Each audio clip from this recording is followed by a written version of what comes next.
அனைவருக்கும் வணக்கம். இன்னைக்கு நாம இந்த பகுதியில் ஒரே ஒரு எலுமிச்சம் பழத்தை வைத்து எப்படி ஒருவரை வசியம் செய்வது அப்படின்றத பற்றி இந்த பதிவில் நாம பார்க்கலாம். இந்த பதிவை நீங்கள் முழுசாக பார்க்கறதுக்கு முன்னாடி இன்னும் நம்மளுடைய சேனலை சப்ஸ்கிரைப் பண்ணாதவங்க மறக்காம சப்ஸ்கிரைப் பண்ணிக்கோங்க. ஒரு எலுமிச்சம் பழம் போதும் எப்பேற்பட்டவர்களையும் வசியம் செய்து விடலாம். வசியம் அப்படின்றது ஒருவரோட மனதில் நம்மளை பற்றி நல்ல எண்ணங்களை பதிய வைத்து நம்ம மேலே இருக்கும் தவறான எண்ணங்களை அழிப்பதற்கு மிக முக்கியமாக பங்கு வகிக்குது.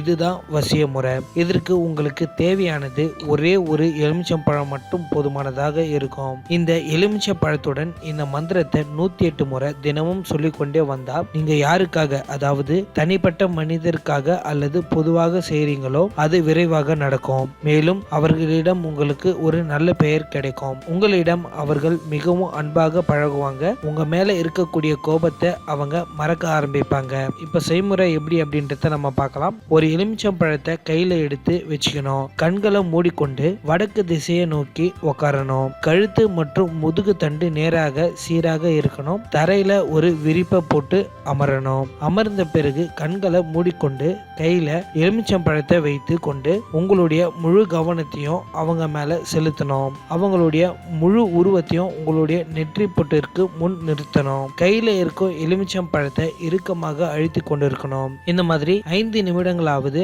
அவர்களின் உருவத்தை உங்களுடைய மனக்கண்ணில் பதிய வைக்க வேணும். அதன் பிறகு இப்ப நான் சொல்லக்கூடிய இந்த மந்திரத்தை 108 முறை சொல்லணும். மந்திரம் சொல்ற நல்ல கவனமா கேட்டுக்குங்க.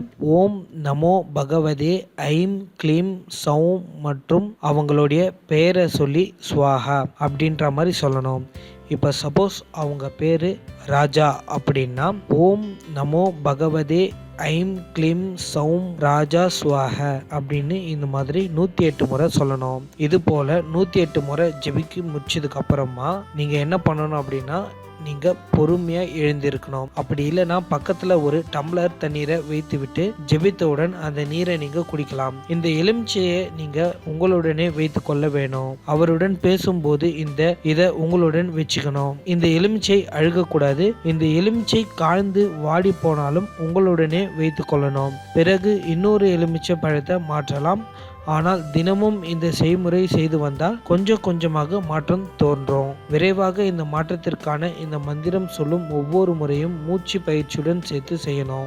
உங்களால் எவ்வளவு முடியுமோ மூச்சு இழுத்து விட்டு மனதிற்குள் அந்த மந்திரத்தை உச்சரித்து மெதுவாக மூச்சை வெளியில விடணும். இது போல 108 முறை செய்யணும். இந்த மந்திரத்தை ஆரம்பிக்கும் நாள் வியாழக்கிழமையாக இருந்தா ரொம்பவே சிறப்பு வாய்ந்ததா அமையும். எந்த நேரம் வேணாலும் செய்தாலும் இதுக்கான நல்ல பலன் உங்களுக்கு கிடைக்கும். இந்த தகவல் உங்களுக்கு பிடிச்சிருந்தா லைக் பண்ணுங்க, ஷேர் பண்ணுங்க. மேலும் இந்த தகவலில் ஏதாவது டவுட் இருந்தால் கீழே இருக்கிற கமெண்ட் செக்ஷனில் கமெண்ட் பண்ணுங்க. மேலும் இது போன்ற வீடியோக்கள் நம்மளுடைய சேனலில் அதிகமாக இருக்குது. அதனால இன்னும் நம்மளுடைய சேனலை சப்ஸ்கிரைப் பண்ணாதவங்க மறக்காம சப்ஸ்கிரைப் பண்ணிக்கோங்க. நன்றி, வணக்கம். அனைத்து விதமான பண பிரச்சனைகளையும் தீர்க்கும் சக்தி வாய்ந்த பணவசிய தாந்திரிக புத்தகம் வெறும் 100 ரூபாய் மட்டுமே. வேண்டியவர்கள் வாட்ஸ்அப்பில் பெற்றுக்கொள்ளலாம். தொடர்புக்கு ஸ்கிரீனில் உள்ள நம்பருக்கு அழைக்கவும்.